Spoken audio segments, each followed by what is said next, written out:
آپ کو بتائیں کہ ایشیا کپ کے شیڈول کا اعلان کر دیا گیا ہے۔ اہم اور بڑی خبر آپ تک پہنچا رہے ہیں۔ ایشیا کپ کے شیڈول کا اعلان کر دیا گیا ہے اور کہا یہی جا رہا تھا کہ آج اعلان کر دیا جائے گا۔ بالآخر ایشیا کپ کے شیڈول کا اعلان کر دیا گیا ہے۔ آپ کو بتائیں گے پاکستان، بھارت، یو اے ای اور عمان گروپ اے میں شامل، بنگلہ دیش، سری لنکا، افغانستان اور ہانگ کانگ گروپ بی میں شامل ہے۔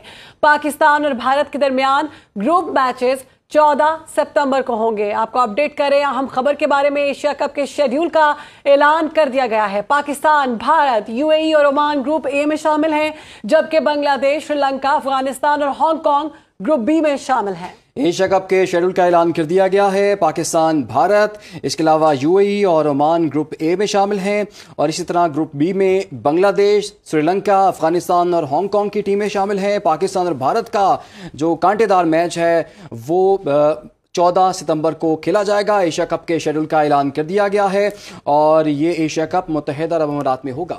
ایشین کرکٹ کونسل کے سربراہ محسن نقوی کی جانب سے جاری بیان میں بتایا گیا کہ ایشیا کپ 9 سے 28 ستمبر تک متحدہ عرب امارات میں ہوگا۔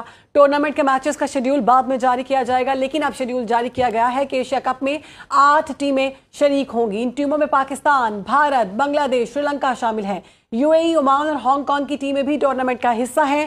گروپ میں ان کو بانٹا گیا ہے، group a and group B. Pakistan اور بھارت کی ٹیمیں کم از کم 2 بار مد مقابل آئیں گی، تاہم فائنل میں پہنچنے کی صورت میں تیسری بار بھی ٹاکرا ممکن ہو سکتا ہے۔ 8 ٹیموں کو 2 گروپس میں تقسیم